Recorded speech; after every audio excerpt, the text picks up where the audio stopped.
Bisa dimulai Pak Buan. Oke, baik. Izin saya mulai. Bismillahirrahmanirrahim. Assalamualaikum warahmatullahi wabarakatuh. Alhamdulillahirabbil alamin. Wassalatu wassalamu ala asrofil anbiya'i wal mursalin wa ala alihi wa ashabihi ajma'in. Asyhadu an la ilaha illallah wahdahu la syarika lah wa asyhadu anna Muhammadan abduhu wa rasuluhu la nabiyya ba'dah. Allahumma shalli ala Muhammad wa ala ali Muhammad. Alhamdulillah, jamaah sekalian, Bapak Ibu, jamaah pengajian online yang pada hari ini tanggal 2 Ramadan, alhamdulillah kita masih diberikan kesempatan oleh Allah Ta'ala untuk menuntut ilmu yang insya Allah tema kita pada siang hari ini tema yang sangat up to date, yang sangat sehari-hari kita bisa jumpai di kehidupan kita, di sekitar kita, yang insya Allah akan mengambil tema hukum jual beli online, mana yang boleh dan mana yang tidak boleh. Dan pada kesempatan yang mulia ini, insya Allah kita akan mendengarkan paparan dari tema tersebut yang insya Allah akan disampaikan oleh Ustadz kita, Ustadz Dr. Erwandi Tarmizi MA, yang alhamdulillah beliau sudah online, sudah ada bersama kita semua. Mohon izin saya sapa dulu beliau. Assalamualaikum Ustadz. Assalamualaikum warahmatullahi wabarakatuh. Apa kabar Ustadz? Sehat? Khair, Allah barik fiik, akhi. Alhamdulillah. Baik Bapak Ibu jamaah sekalian, untuk tidak berlama-lama memulai kajian ini, namun sebelumnya mohon maaf, kami ingatkan kembali bahwa sebagaimana layaknya kajian online, ada beberapa azab. Yang pertama, mohon untuk mengikuti kajian secara saksama dan tidak disambi dengan makan atau tiduran. Kemudian untuk jamaah akhwat untuk menonaktifkan videonya. Dan selanjutnya ketika ada pertanyaan nanti silahkan dituliskan dalam chat box atau kolom chat.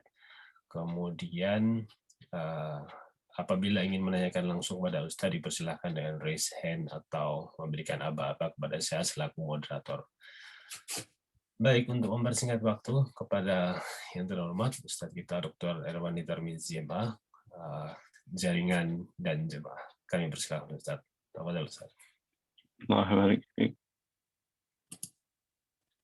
Assalamualaikum warahmatullahi wabarakatuh. Alhamdulillah rabbil alamin wa bihi nasta'in wa nusalli wa nusallim wa nubarik ala nabiyyina Muhammadin wa alihi wa sahbihi ajma'in wa ba'd.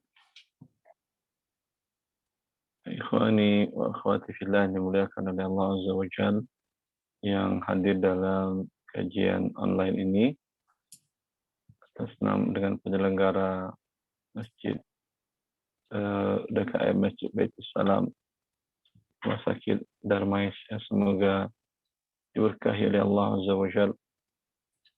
Di sela-sela kesibukan sebagian jemaah yang mungkin mereka adalah terdiri pada tenaga medis, masih menyempatkan pelajari syahadat Allah Azza wa Jalla. Dan tema kita yang dijelaskan oleh pembawa acara tentang jual beli online, mana yang boleh dan mana yang tidak. Kaidah umum di dalam transaksi muamalat, dalam transaksi jual beli, seperti yang mungkin pernah kita bahas pada pertemuan sebelumnya di kajian Baitus Salam juga, tentang dasar-dasar jual beli, bahwa pada dasarnya setiap jual beli, hukum asal jual beli itu adalah boleh. Al-aslu fil muamalati al-ibahah. Pada dasarnya, prinsip dasarnya, setiap muamalat itu dibolehkan. Ya. Oh iya, maaf Pak Cahaya Buana, nggak ada masalah nanti kalau ada sambil saya ceramah, ada yang masuk pertanyaan, yang ingin di-cut, nggak ada masalah, langsung cut aja, nggak ada masalah, sambil kita diskusi. Baik, saya akan meneruskan saja. Jadi tidak kita buka waktu khusus untuk tanya jawab. Baik, Tanya Ustaz. jawab langsung saja sambil saya menjelaskan. Silahkan ada yang kurang jelas pada poin yang mana, langsung aja. Karena biasanya kalau ditunda-tunda malah lupa lagi pertanyaan. Baik, Banyak Ustaz. hal. Baik, kita lanjutkan. Hukum asalnya, setiap transaksi yang baru itu boleh. Tapi kapan? Setelah kita identifikasi dalam transaksi yang baru tadi, tidak ada mengandung hal-hal yang diharamkan oleh Allah Azza wa Jalla. Allah mengatakan dalam Al-Quran, وَأَحَلَّ al-bay'a. Allah telah menghalalkan jual beli. Berarti setiap jual beli adalah halal. Bisa dipastikan kalau begitu Ustaz dari kaidah ini bahwa jual beli online adalah halal karena jual beli. Dan Allah telah mengatakan jual beli. Ya. Memang dia masuk ke dalam kaidah ini. Tapi yang perlu kita perhatikan bila dalam transaksi online tadi tidak ada hal-hal yang diharamkan oleh Allah Azza wa Jalla. Apa saja yang diharamkan oleh Allah?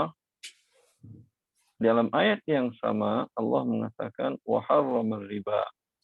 Allah mengharamkan riba. Bila tidak mengandung riba berarti boleh. Kemudian dalam sabda Nabi Shallallahu Alaihi Wasallam, innamal bay'u an taradin, dan firman Allah juga Allah mengatakan, illa an takuna tijaratan an taradin minkum, perniagaan yang kalian sifat perniagaan itu kalian saling redha. Berarti bila ada pihak yang tidak redha, ada yang dipaksa, maka ini jual belinya tidak sah.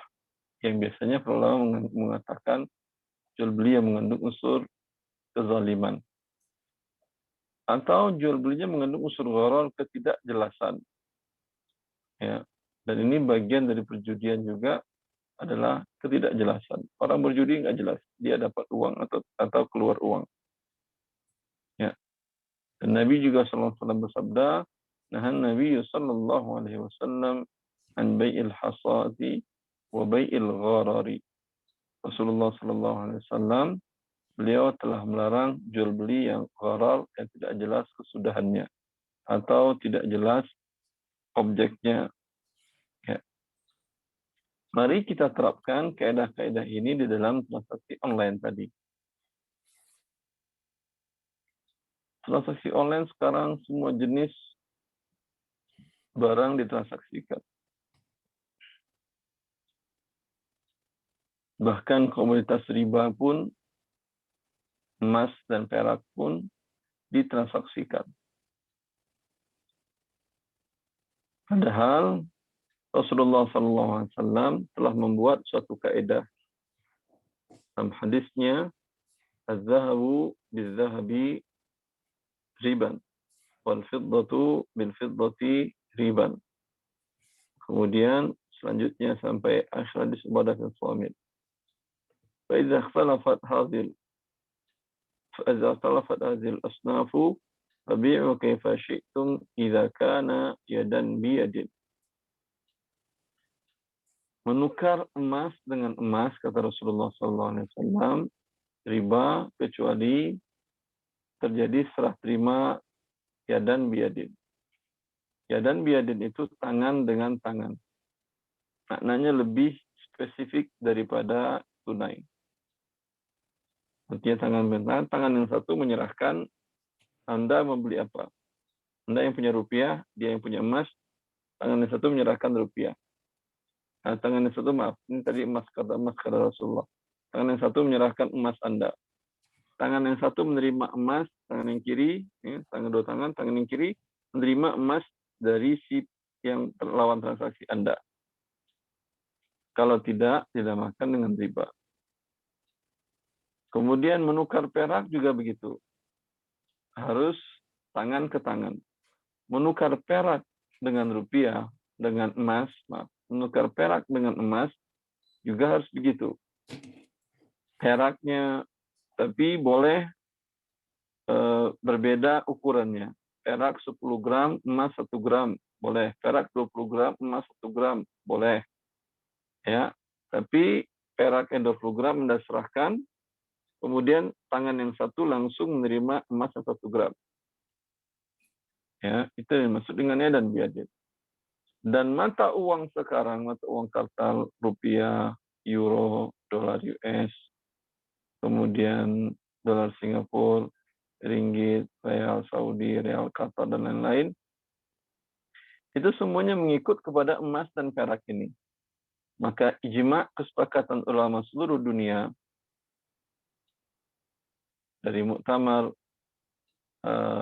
Al-Alam Islami, Rabit Alam Islami, mereka mengatakan kesepakatan para ulama dunia bahwa menukar uang kartal sekarang dengan emas dan perak syaratnya harus yadan biadin juga. Ya, menukar emas. Anda mau beli emas dengan rupiah atau mau beli emas dengan dolar.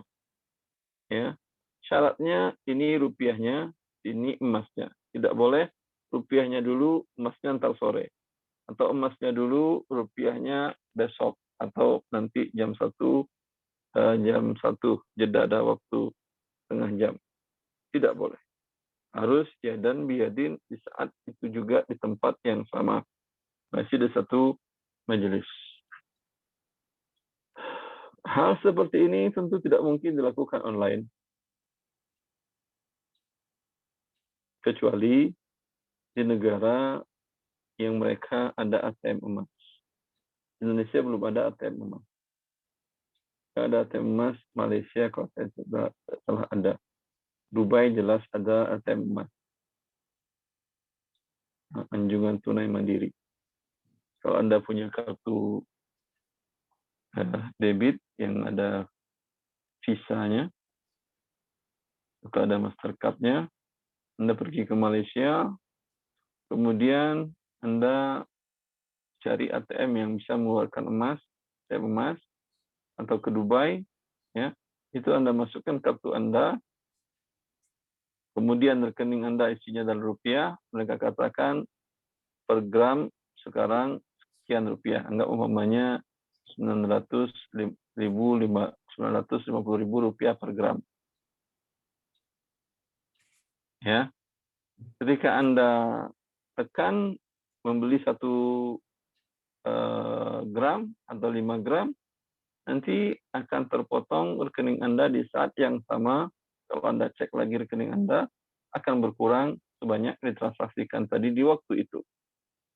Ini boleh, walaupun ini online, boleh. Karena ini ya dan biadin. Kalau dikatakan itu ATM kan nggak ada tangannya, Ustaz. Iya betul, ATM tidak ada tangannya. Kalau ATM ada tangannya, saya yakin Anda lari semuanya kalau keluar tangan dari ATM menyerahkan. Ya. Tapi yang dimaksud adalah Rasulullah SAW tadi, antara barang yang dipertukarkan di real time, di waktu yang sama. Dan itu mungkin terjadi seperti itu. Itu bisa. Tetapi yang terjadi sekarang di dunia online di negara kita, dan negara yang lain juga, ya, di mana masyarakat ingin membeli emas dari marketplace, penjualnya toko emas X, ya.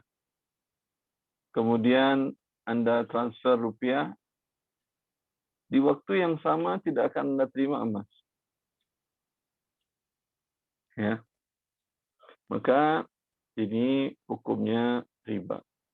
Tidak boleh sama sekali.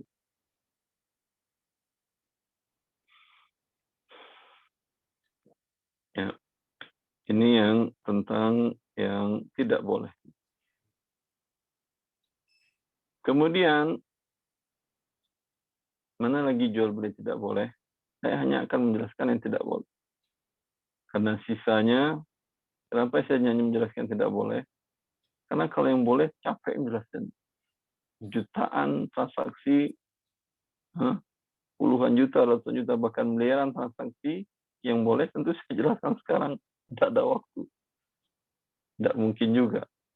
Maka saya hanya menjelaskan tidak boleh, sisanya berarti boleh. Berarti emas tadi tidak bisa ditransaksikan online. Kalau ada yang bertanya umpamanya, karena ada pandemi, Ustaz, salah satu BUMN milik negara yang jual belikan emas, anggaplah katakan namanya Antam umpamanya. Mereka karena pandemi tidak membuka gerai, bentuknya transfer dulu, kemudian emas serah terimanya besok. Ya, tetap ini namanya riba. Nah, terus gimana, Ustaz? Gimana maksudnya? Kita butuh persediaan emas hari-hari begini. Ekonomi tidak jelas. Yang riba haram. Yang halal tidak adakah? Banyak yang halal. Anda datang ke toko emas, tidak perlu transfer dulu. Anda bisa datang ke toko emas, serahkan rupiah di depan dia, baik rupiah dalam bentuk fisik, ataupun rupiah dengan menggunakan mobile banking, ya, atau net banking. Setelah dia kita terima, tidak boleh beranjak, melainkan emas Anda terima. Bisa. Ya. Maka tidak bisa dikatakan itu darurat yang membolehkan sesuatu yang diharamkan. Itu yang tidak boleh. Bagaimana dengan beli korma dengan rupiah? Sekarang kaum muslimin di bulan Ramadan, alhamdulillah, sekarang perdagangan luar biasa. Kita bisa dapatkan korma berbagai jenis di Indonesia, bisa didapatkan baik beli offline ataupun online. Korma kan kata Rasulullah juga komunitas riba, Ustaz. Betul, komunitas riba. Ya. Tapi kalau ditukar dengan rupiah, bolehkah online, bolehkah tidak tunai? Jawabannya boleh. Kalau satu kelompok illat, tadi emas dan perak sama-sama mata uang, alat tukar. Itu betul harus yadan biyadin, harus real time serah terimanya. Tapi ini ada yang bertanya, Bu Ana. Baik, Ustaz, ada pertanyaan. Mohon izin saya bacakan. Bagaimana hukumnya bank syariah yang mengadakan tabungan cicil emas, Ustaz? Ya. Produk bank syariah tabungan cicil emas atau murabahah emas. Artinya Anda beli emas dengan mencicil, nanti apabila telah selesai pembayaran Anda, maka emas akan diserahkan kepada Anda. Dan semenjak Anda beli itu, nanti Anda dikenakan juga biaya penyimpanan kan ya? Ya. Apakah boleh atau tidak? Ya. Ini termasuk dalam larangan hadis Nabi SAW tadi. Mencicil berarti tidak tunai. Hanya membayar sebagian dari harga. Umpamanya dia ingin beli 100 gram. 100 gram itu per hari ini umpamanya anggap 95 juta rupiah. Dia bayar baru 9.500.000. 9.500.000 harusnya dapat cuma 10 gram. Uang diserahkan, nanti dia bayar bulan depan lagi 9.500.000. Bulan depan lagi 9.500.000. Bulan depan lagi setelah 10 bulan, umpamanya setelah 10 bulan, kemudian baru dia dapatkan emas. Ini boleh atau tidak? Jawabannya tidak boleh. Itu produk bank syariah. Walaupun produk bank syariah karena yang dilanggarnya hadis Nabi Shallallahu Alaihi Wasallam. Selain dia melanggar hadis Nabi Shallallahu Alaihi Wasallam, ini juga melanggar hasil kesepakatan muktamar ulama sedunia yang kita sampaikan tadi. Selain itu, mereka juga melanggar standar operasional prosedur untuk perbankan syariah sedunia yang dikeluarkan oleh Bahrain dalam syariah standar tentang pasal tentang murabahah. Di sana dinyatakan wala yajuzu ijra'ul murabahatil muajjalati 'ala adz-dzahabi wal fiddati wal 'umlati. Tidak boleh melakukan transaksi murabahah yang tidak tunai tentunya pada objek emas, perak, dan mata uang. Itu keputusan standar dunia. Tapi karena di Indonesia, Bank Syariah Indonesia tidak mengikuti standar operasional dunia, maka mereka melakukan. Kalau mereka mengikuti itu, seharusnya itu tidak produk yang tidak syariah, yang tidak islami, harusnya mereka hindarkan. Ya, kita lanjutkan lagi. Jelas tadi kan ya? Ya. Berarti Bank Syariah belum syariah, Ustaz. Jangan diperpanjang. Saya hanya menjelaskan mana yang tidak syariah. Yang sisanya syariah, wallahu a'lam, tapi kan pembahasan kita bukan perbankan syariah. Yang kita tahu murni tidak sesuai dengan syariah, kita tinggalkan. Yang tidak kita tahu, kita berlepas diri, minta tolong kepada Allah, biar mereka yang menanggung risikonya, karena mereka mengatakan bank syariah. Yang tahu kita tidak sesuai, tentu kita tinggalkan. Ya. Kemudian yang tadi kita sampai pada jual kurma online. Boleh disambung dulu, Ustaz? Afwan. Silakan. Pertanyaan lagi dari Dr. Fajar. Lanjut pertanyaan mengenai bank syariah yang cicil emas. Kalau sudah kadung berjalan, apakah langkah yang terbaik selain tobat karena riba? Jazakallah, Ustaz. Ya, pertama betul. Allah mengatakan, "Faman ja'ahu mau'izatun min rabbih fantaha falahu ma salafa wa amruhu ila Allah." Biar siapa yang terlanjur berbuat dosa, hanya satu yang harus dia lakukan, bertaubat kepada Allah. Dan syarat bertaubat itu meminta keampunan kepada Allah. Setelah itu langsung berhenti dari perbuatan tersebut. Berjanji untuk tidak mengulangi kembali.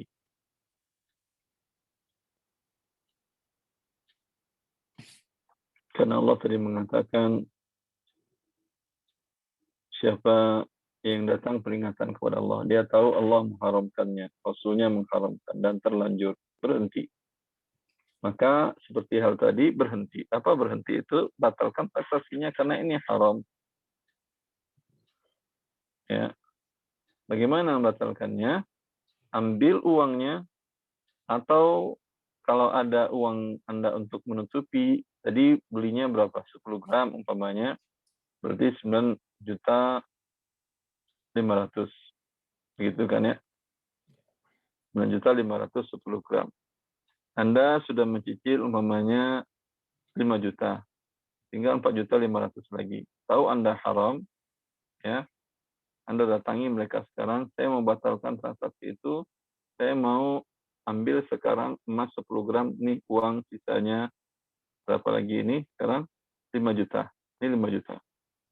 Maaf, 4.500.000 umpamanya. Ya, Anda bayarkan, ambil emasnya. Kalau mereka bilang, oh enggak bisa begitu, kami nggak ada emas, nggak ada di kami tunggu nanti barang kalau udah lunas, baru nanti kami belikan emasnya ke Antam. Nah, kalian jualan kok nggak ada emas. Jualan emas nggak ada emas. Ya udah, nggak ada masalah. Kalau gitu saya batalkan saja, saya tarik uang saya kembali. Ya, saya tarik uang saya. Ini transaksinya batal demi hukum syariat. Ya, saya tarik uang saya kembali. Lalu mereka mengatakan, Bapak dikenakan biaya administrasi. Mau administrasi, mau apa, lebih baik Anda rugi sedikit daripada kemudian Allah murka kepada kita dan kepada semuanya. Cukup jelas? Baik, Ustaz. Masih ada lanjut pertanyaan dulu sekalian diskusi. Silakan. Baik. Assalamualaikum, Ustaz. Memang saya umumnya kalau dengan para profesional, biasanya mereka lebih suka diskusi daripada searah. Karena ngomong teori kemana, yang dibutuhkannya apa, nggak jelas. Silakan.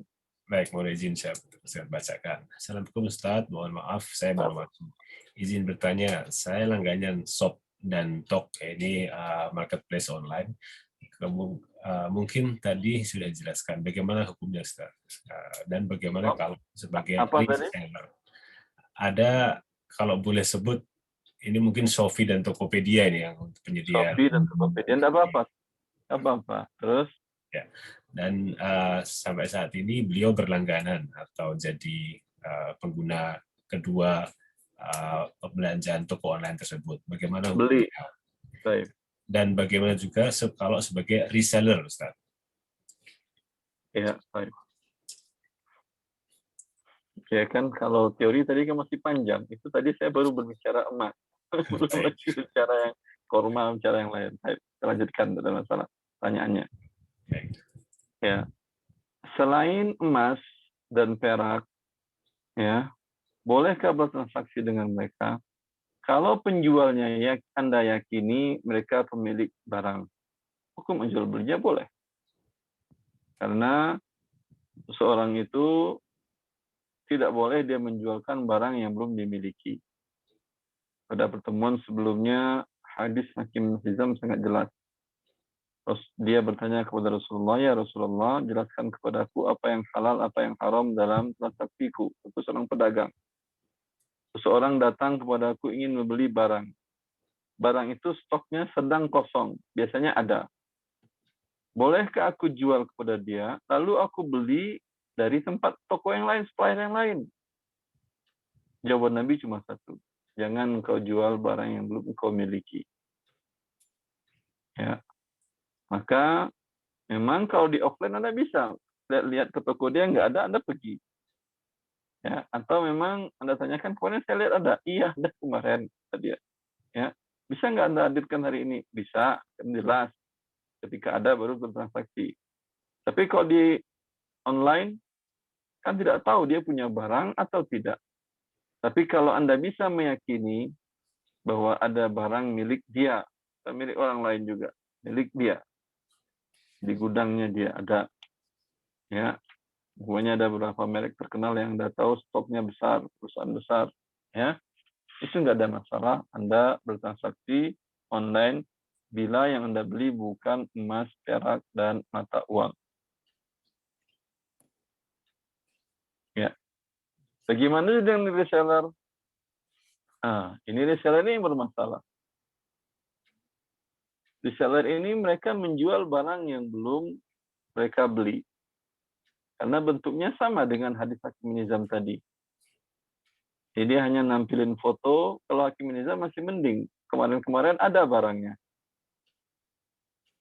Ya, kalau ini hanya foto dari pertama, dari dulu-dulu, dari pertama dia masuk ke dunia online dari dagang tadi, dia nggak pernah punya barang. Hanya foto aja. Kemudian datang orang beli barang pada dia. Lalu dia okekan, dia belikan dari tempat orang lain, lalu dia minta orang lain tadi mengirimkan langsung kepada pembelinya dia. Sama dengan hadis Hakim bin Hizam tadi, yang 14 abad yang lalu Rasulullah SAW sudah mengatakan, jangan engkau jual barang sebelum engkau miliki. Bagaimana memiliki barang? Kalau barang produksi sendiri jelas. Kalau tidak, Anda beli dulu barang itu. Beli dengan akad. Setelah dibeli akad, sudah boleh dijual, Ustaz. Bisa saya telepon supplier, ada ini barang, ada, kata dia. Sudah boleh dijual? Belum. Harus Anda terima terlebih dahulu. Setelah Anda terima, baru bisa Anda jual. Kecuali reseller ini, dia adalah orang kepercayaan dari si punya produk, punya barang. Atau supplier tadi. Ya. Umpamanya adiknya, kakaknya, abangnya, teman dekatnya. Ya. Mereka saling tolong-menolong lah. Tadi ya, saya punya produk ini, ya saya udah jualin di online, alhamdulillah laku, ya kalian silahkan jualkan juga. Kalau mau ambil barang sekarang bisa, ya. Kalau enggak pesan buatkan custom juga bisa, ya. Kalau pokoknya enak, kita kan saling percaya, orang dekat. Nanti berapa yang sudah saya kirimkan, kalian bayar kepada saya sekian. Selisihnya untuk kalian. Ini boleh. Tetapi di dunia online kan tidak begitu. Di dunia online banyak orang yang tidak kenal, ya, karena produknya bagus, barangnya bagus, dia ingin jualkan. ini tidak boleh dia jualkan kalau produknya bukan produk yang butuh dibuat terlebih dahulu. Kalau butuh dibuat terlebih dahulu bisa. Ya.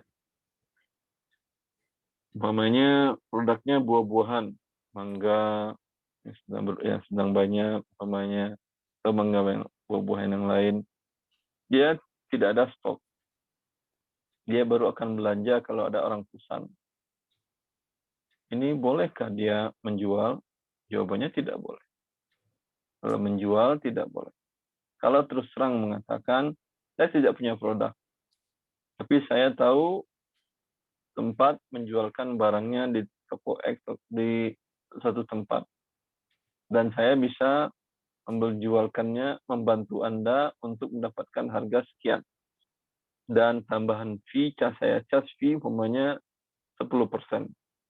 Terus terang, kalau dia terus terang nggak ada masalah, boleh.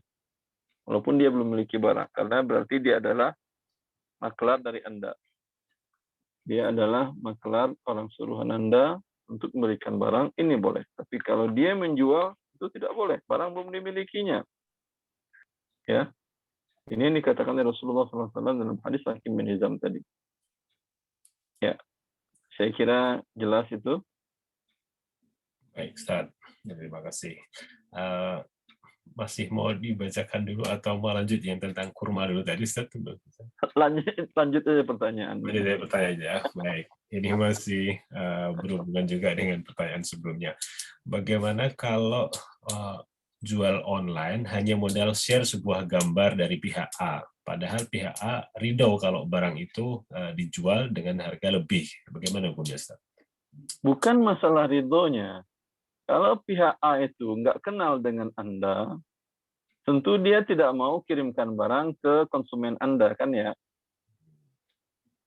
Iya atau tidak, Akhi Buana? Betul, Ustaz. Iya. Karena tidak kenal. Kalau nggak kenal, kalau yang kenal tadi sudah kita katakan boleh. Ya, tapi kalau kenal juga, dia kenal dengan Anda, tapi dia kenal bahwa Anda tidak amanah juga, dia tidak mau. Oh, ini Mas sering bermasalah dulu dari SMU, saya ingat ngajak sini pinjam uang, saya sampai sekarang kayak belum bayar-bayar. Saya maafin aja teman lama. Nah, sekarang lihat saya sukses punya produk, saya ingin jualin. Ya, saya nggak mau terlalu rugi dalam biaya hidup ini, kata dia. Ya, dia harus bayar dulu, kan ya. Nah, bisa di-share kan? Silahkan di-share. Tapi saya tidak akan kirim ke konsumen, kata si A, sampai Anda bayar dulu ke saya. Iya atau tidak? Kalau bayar dulu, ya berarti itu jual beli namanya. Kalau jual beli termasuk dalam hadis yang tadi. Harus Anda beli dahulu dengan akad, barang Anda terima dulu, Anda stok, ya, kemudian baru Anda iklankan untuk Anda jual. Ya. Baik, Ustaz, bisa ke pertanyaan selanjutnya ya. Assalamualaikum, Ustaz. Mohon maaf, mau tanya lagi. Bagaimana hukumnya pembelian online dengan sistem PO atau pre-order atau purchase order? Jadi biasanya kita bayar DP dulu. Nanti kalau barangnya sudah ada, baru kita melunasi dan barang baru dikirim. Silakan, Ustaz. Kalau barang yang untuk PO tadi adalah barang yang butuh diolah lebih dahulu, umpamanya adalah seperti kuliner, makanan, kek, kue, pakaian yang dijahit terlebih dahulu sesuai dengan custom permintaan dan seterusnya. Ini boleh, karena namanya istisna. Ya, Anda pesan ke dia, seseorang pembeli pesan kepada seseorang, lalu yang dipesanin tadi bukan dia tidak membuat, dia pesan lagi kepada pihak ketiga untuk yang membuat, produsen. Boleh, karena namanya adalah istisna mawazi paralel. Ya, tapi kalau untuk barang yang sifatnya tidak ada, karena ini istisna itu gabungan jasa dan barang. Tapi kalau barang yang tidak diolah seperti yang tadi kita katakan sayur mayur, kemudian buah-buahan, ya, itu kan tidak diolah kecuali yang Anda pesan adalah jus. Itu iya diolah, itu boleh PO minta dahulu boleh, DP atau bayar lunas dahulu pun boleh. Ya, tapi kalau tidak, umpamanya mangga, sayur, daging, Anda buat PO dulu, bayar DP dulu, baru nanti sisanya dibayar, ini tidak boleh. Karena barang belum dimiliki oleh si penjual. Kecuali si penjual ini pemilik barang tadi. Dia memiliki Sekalipun barang, ya, ketika pesan bayar ketika pesan bayar DP, nanti setelah sampai barang baru dilunasi, itu boleh. sekalipun pemesanannya online ya Ustaz. Sekalipun online. Karena pemesanan itu berarti kan jual beli. Kecuali dia mengatakan ini pemesanan DP bukan berarti jual beli ya. Ya. Nanti pada waktunya Anda tidak jadi, tidak ada masalah, uang saya kembalikan penuh. Tidak saya masukin Anda ke blacklist, daftar hitam. Ya. Ini hanya sekedar saya ingin tahu siapa yang serius, siapa yang tidak. Kalau jadi, barang saya kirimkan dan bayar sisanya dulu sebelum barang saya kirimkan. Tidak ada masalah juga. Baik. Yang menjadi tanda-tanya besar, kenapa biasanya para pedagang online ini mereka tidak punya stok barang? Takut resiko kan ya? Nanti saya udah beli nggak laku-laku, Ustaz. Begitu kan ya? Iya, iya. Ya. Saya katakan, memang dalam Islam itu, Anda boleh mengambil untung karena ada risiko di dalam usaha Anda tadi. Ya, kalau tidak ada risiko, seperti tukang riba nggak ada risiko. Dia minjamkan uang kepada pihak yang lain, ya. Pihak lain tadi itu mau untung mau rugi tetap bayar uang pokok tambah bunga. Iya atau tidak? Iya, Ustaz. Mereka takut.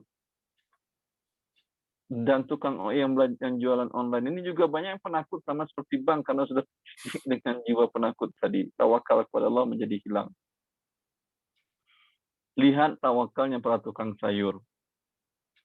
Tukang sayur ya, dia ngambil barang subuh, ya mungkin dari pemasok, mungkin juga dia pergi langsung ke pasar induk, ya subuh dia ngambil barang. Kadang sholat subuh di jalan, ya.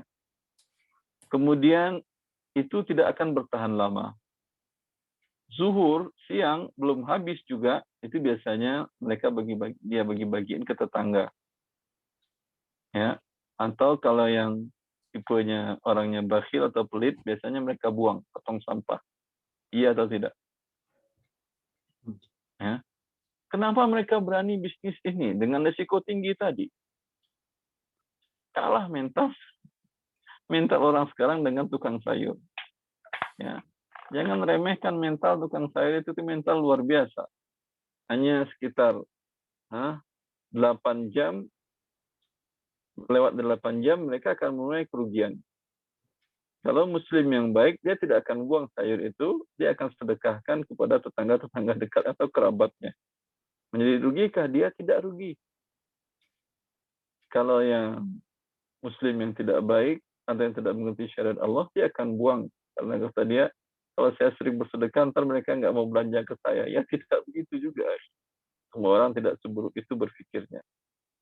Ya. Atau ketika agak siangan, Anda berikan diskon. Beli 10.000 dapat 3 ikat. Biasanya cuma 2 ikat. Ya.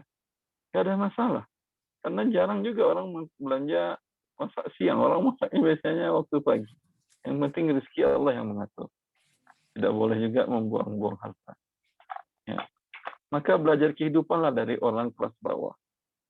Kadang pedagang kelas tinggi itu takut dengan risiko sehingga berbagai hal dilakukannya walaupun menentang syariat Allah, riba pun dia lakukan. Ya. Adal, masih ada pertanyaan? Baik. Masya Allah banyak Ustaz sebenarnya. Tapi sebelumnya menggarisbawahi yang tadi Ustaz sampaikan, kalau pembelian itu sekalipun diorder melalui online, tapi kalau perlu diolah dulu, kemudian baru dikirim dengan membayar ongkos kirim, itu boleh ya Ustaz? Itu boleh. Kenapa? Karena ini bukan jual barang, tapi barang bahan baku yang diolah dengan jasa. Untuk akad jasa itu boleh dijual walaupun belum ada. Anda menjual jasa Anda ya digaji bulan depan. Berarti pada waktu akad Anda belum bekerja, jasa belum diberikan, uang juga belum diberikan, tapi boleh. Memang seperti itu akad jasa dalam syariat, dalam kehidupan manusia.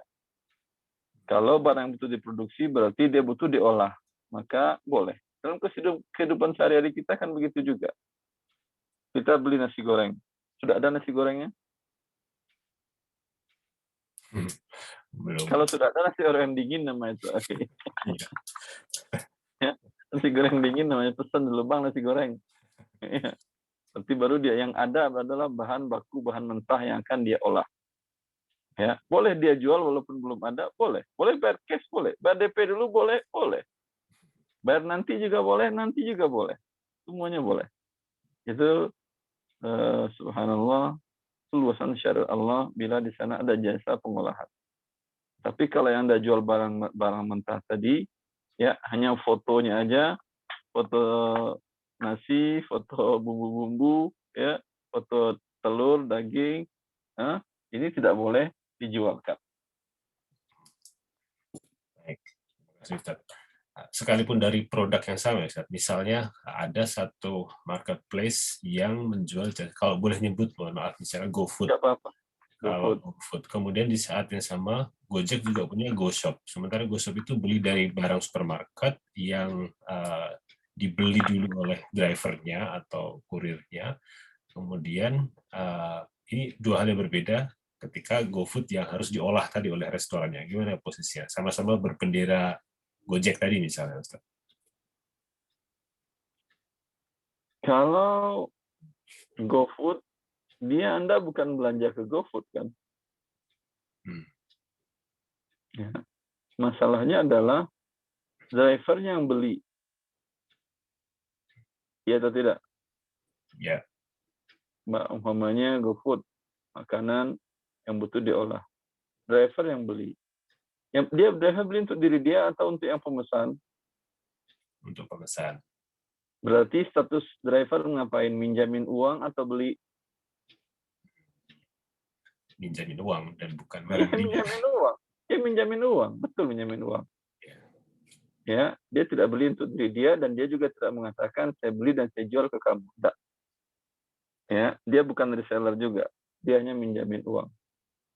Minjamin uang kemudian nanti dibayar sama seperti itu umpamanya. Sama berapa yang dia bayar ke produsen itu ditagihkan ke pemesan. Tetapi selain itu dia menagihkan juga biaya transport. Ya. Dan Rasulullah SAW mengharamkan menggabungkan pinjam-meminjam dengan akad komersil. Baik akad jual beli ataupun akad sewa menyewa. Itu diharamkan dari Rasulullah SAW. Hikmahnya apa ini? Hikmahnya luar biasa. Kalau Anda mengatakan, nih saya pinjamkan kamu uang, tapi nanti hasil sawahmu jual ke saya. Ini saya pinjamkan kamu uang, hasil tangkapan di lautmu harus jual ke saya. Dengan harga tentu yang semena-mena mereka letakkan. Ya. Karena itu Rasulullah mengharamkan ini. Dan itu baik antar individu ataupun antar negara. Negara yang kaya meminjamkan uangnya kepada negara berkembang yang memiliki sumber daya alam yang besar, tapi mereka tidak garap. Itu minjam uang gratis atau ada syarat mereka yang menggarap. Nah, dengan perjanjian yang mereka yang menekan. Ya. Sehingga sama dengan rentenir apa tadi ijon-ijon yang minjamkan uang ke petani dan kepada para nelayan tadi. Cuman ini rentenir tingkat internasional, antar negara.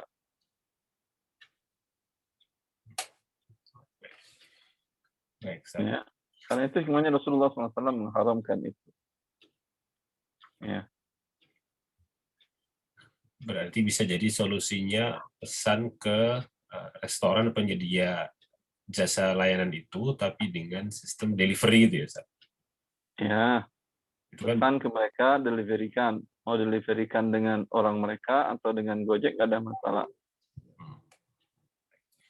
Anda pesan dengan mereka, Anda langsung transfer ke mereka, ya, lalu Anda deliverykan. Atau kalau Anda ingin berbagi rezeki lebih banyak kepada teman-teman di usaha jasa tadi, Anda panggil Gojek Pangkalan atau Gojek yang dekat Anda, baik itu Gojek online atau apa, Gojek online atau apa, tolong nih uang beli makanan ini, fee-nya berapa, ongkos pulang pergi transport sekian, ini uang transport, boleh. menarik ini, sama-sama menggunakan Gojek, tapi ada yang dibolehkan, ada yang tidak boleh. Dengan cara yang insya Allah sorry. Baik, izin lanjut saya bacakan pertanyaan Ustaz. Bagaimana dengan menjadi agen dari produk emas, misalnya IOE Gold? Kalau marketingnya dengan online lalu serah terima dengan bantuan kurir atau driver, sedangkan uangnya ditransfer setelah barang diserahkan kurir, apakah masih termasuk ada unsur ribanya, Ustaz? Transaksinya di online kah atau di waktu barang diserahkan? Kalau transaksinya di waktu online, berarti sudah terjadi transaksi, ini hanya tinggal diserah terimakan. Berarti sudah terjadi riba. Tapi kalau transaksi realnya adalah pada waktu diserah terimakan. Apa itu yang membedakannya, Ustaz? Emas, fluktuasinya akan tinggi. Per detik mungkin. Ya. Antara transaksi semuanya pagi, sore diserah terimakan mungkin naik, mungkin turun. Ya, itu hikmahnya. Yang jelas ini tidak yadan biadin namanya. Tapi kalau real time, ketika emas sampai, dia nelfon ke Anda. Ini emas sampai 10 gram. Berapa Pak? Sebentar, saya lihat harga sekarang ya. Kalau tadi pagi harganya 9.500, sekarang naik 9.700. Anda kalau jadi silakan, kalau tidak nggak ada masalah, itu risiko kami dagang. Ya. Dan sebaliknya juga, kalau pagi tadi 9.700, dia katakan sebentar, saya lihat harga ini. 9.500, alhamdulillah Anda beruntung beli pada saat sore ini. Itu baru boleh, berarti transaksinya real time. Karena emas tidak bisa ditransferkan. Kalau rupiah bisa ditransferkan. Baik, baik.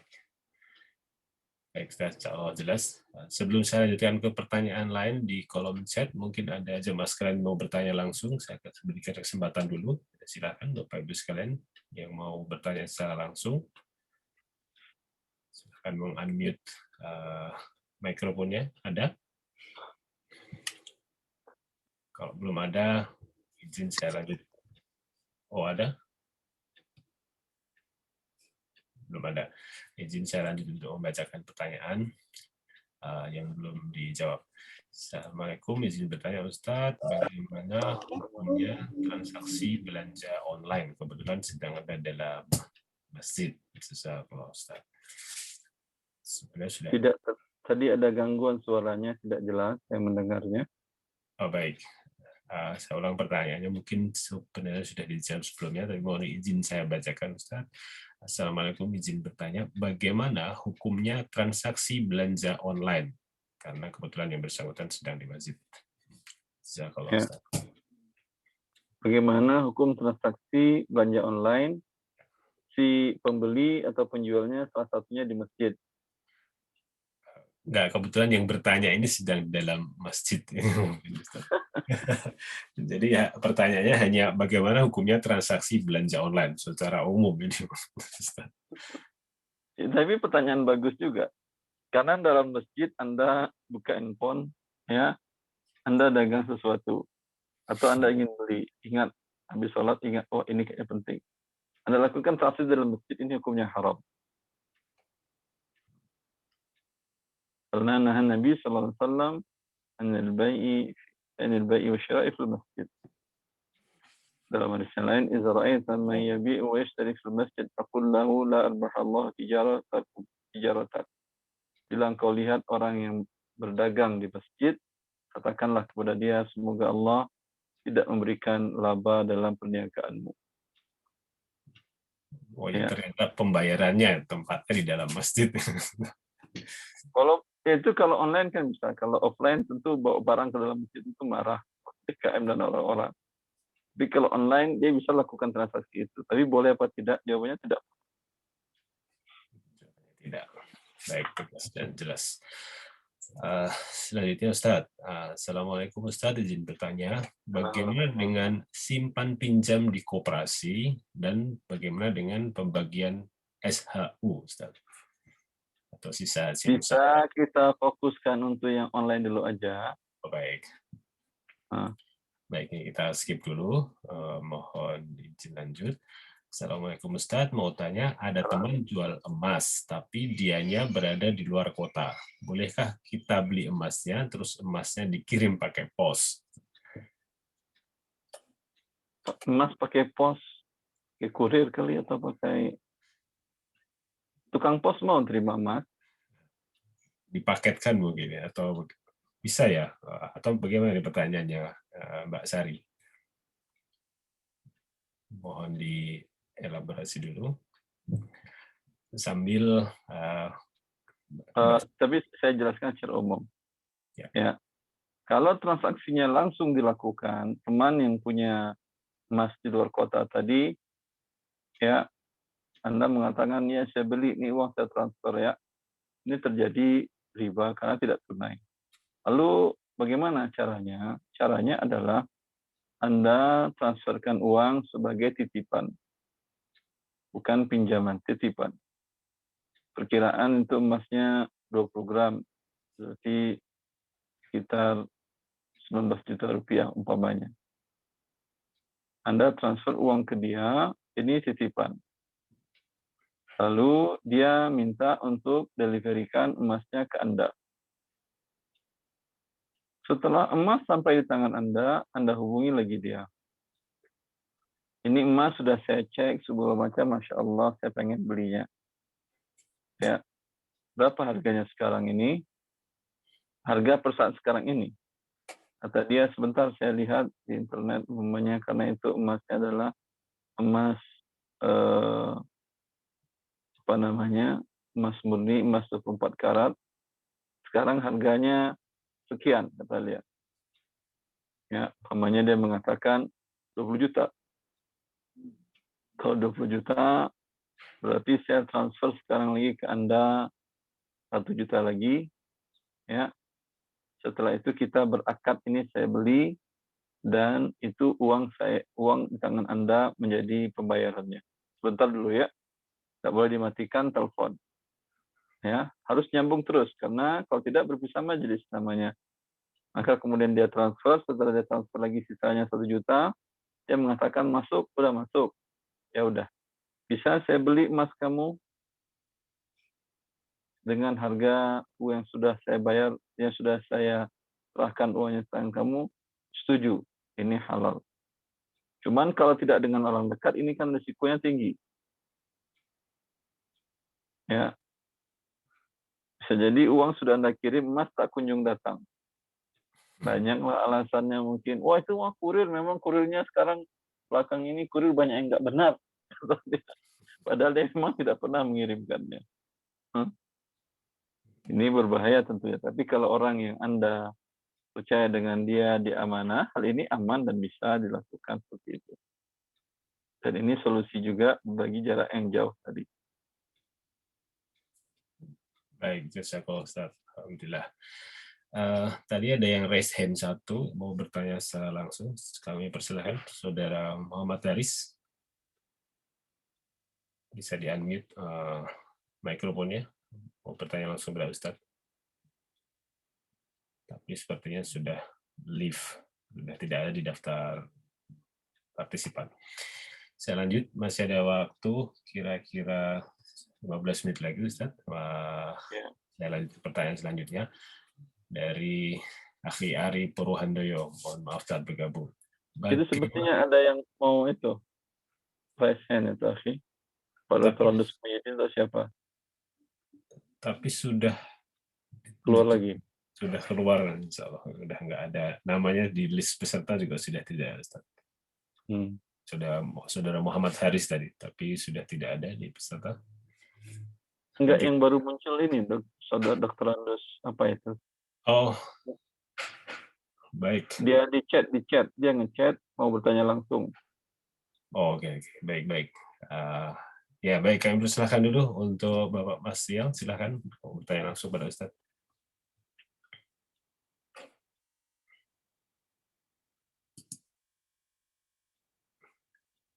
Silakan Pak Mas Rial. Baik, bismillahirrahmanirrahim. Assalamualaikum warahmatullahi wabarakatuh. Assalamualaikum warahmatullahi wabarakatuh. Izin bertanya Pak Ustadz, mohon maaf. Silakan Pak. Jadi kalau sistem online ini umumnya, mohon maaf nih, Muslim itu kan flower aja. Jadi mengikut aja, jadi sistem dibuat oleh orang-orang yang non-Muslim. Sekarang kalau kita tidak bangun, tidak berinisiatif, kayaknya sampai nanti itu akan menjadi flower. Bagaimana kalau sekarang kita yang punya portal, salah satu portal di marketplace itu, seperti miripnya Tokopedia itu. Cuman kan kita perlu membangun jaringan. Jadi jaringan itu Sebentar Pak, boleh saya bertanya? Ya. Mungkin beberapa portal yang Bapak sebutkan mungkin punya orang Muslim juga. Ya, saya tidak tahu persis ini, kan saya bertanya terkait dengan kemungkinan kita mau buka begitu Pak Ustadz. Ya, tapi dengan silakan. Mekanisme yang sesuai syariah. Meragukan. Ya. Jadi kita punya portal misalnya, terus kita membuat jaringan agar tersiar, terkenal begitu, kita bikin sistem jaringannya dengan multi level seperti itu. Kemudian masing-masing jaringan itu nanti dia bayar sesuai dengan modal yang diterapkan. Taruhlah satu orang kalau mau ikut 30 juta gitu kan. Terus nanti kompensasi bagi orang yang itu yang ikut jaringan itu, satu dia dapat ada kupon, dua dia dapat keuntungan terhadap produk-produk yang dijual di marketplace yang masuk yang seperti dari portalnya tadi itu.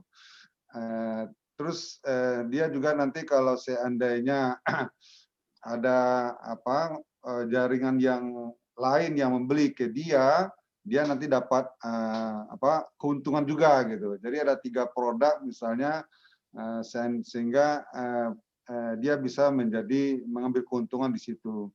Nah ini bagaimana Pak Ustadz? Jadi kita bentuk jaringan. Terima kasih. Assalamualaikum warahmatullahi wabarakatuh. Kalau ingin membuat, tentu tidak bisa cukup dengan diskusi online seperti ini. Biasanya saya minta, saya dan tim, ada tim saya dari tim ekonomi dan bisnisnya, teman-teman yang ada S2, ada S3 juga dalam bidang ekonomi bisnis, dan dari sisi kesyariahnya baru saya yang memberikan ininya. Mereka biasanya menjelaskan bagaimana hakikat transaksi bisnis itu berjalan. Ya, sehingga setelah tahu jelas baru bisa kita jelaskan hukumnya sesuai syariat atau tidak.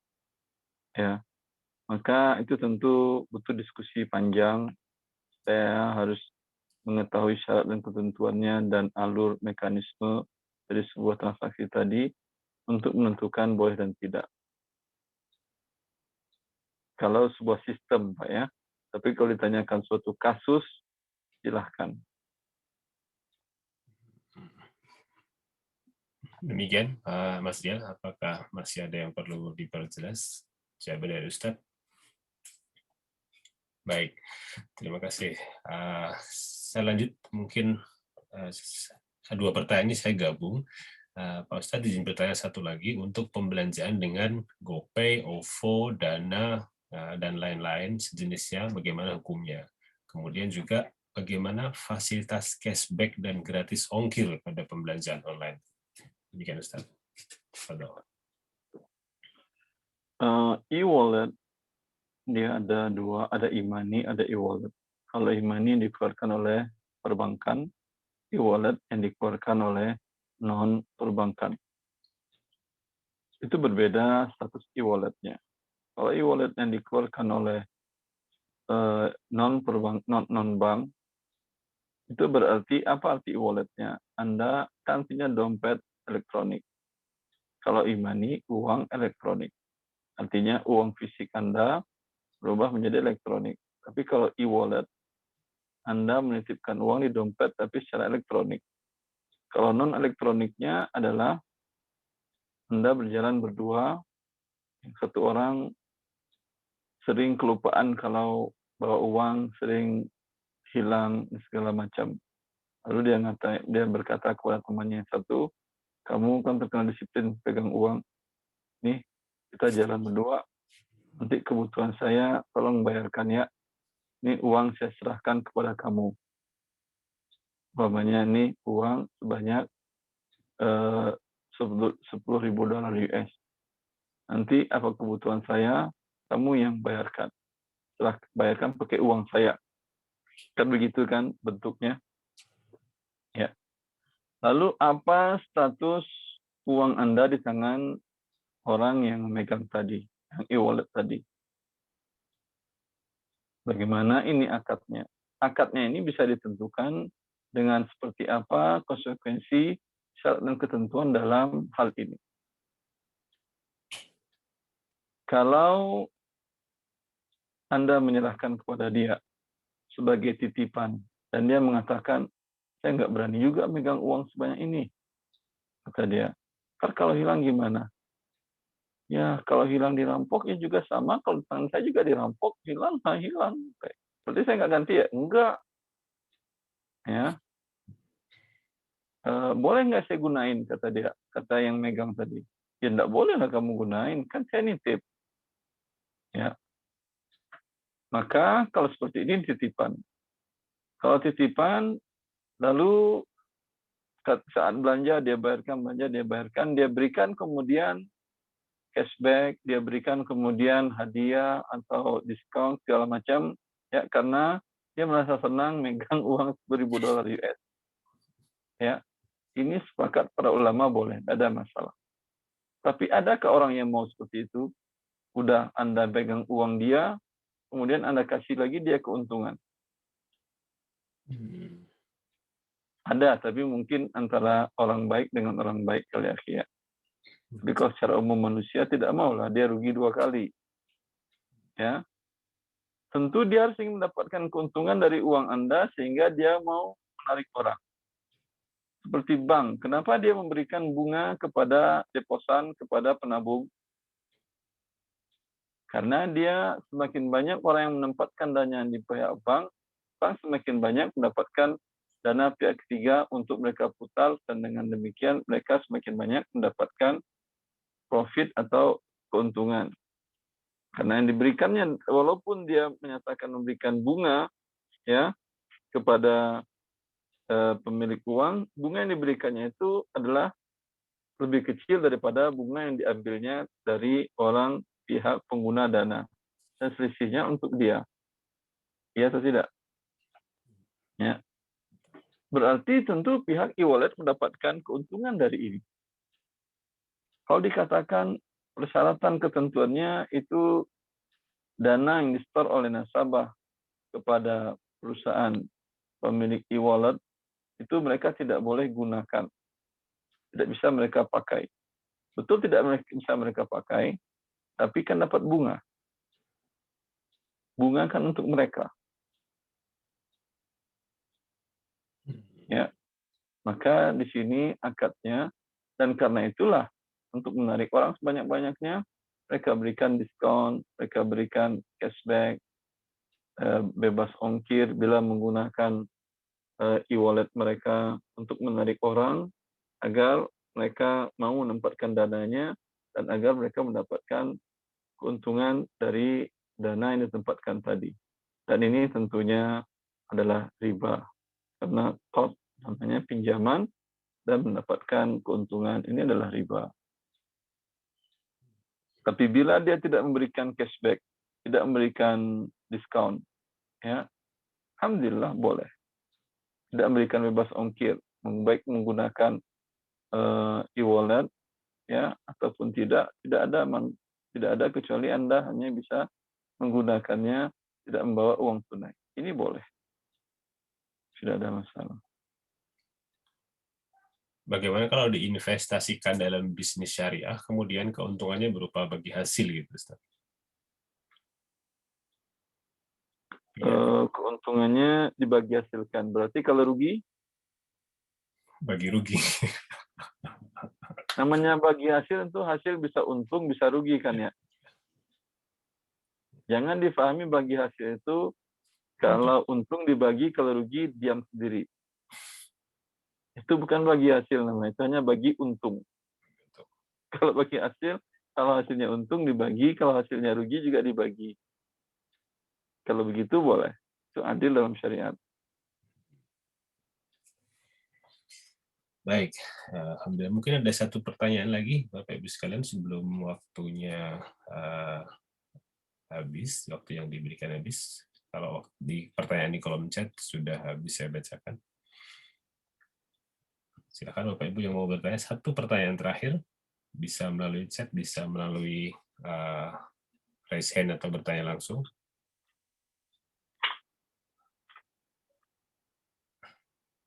Ada, silakan kepada Mbak atau Ibu Sinta Umu Nabil.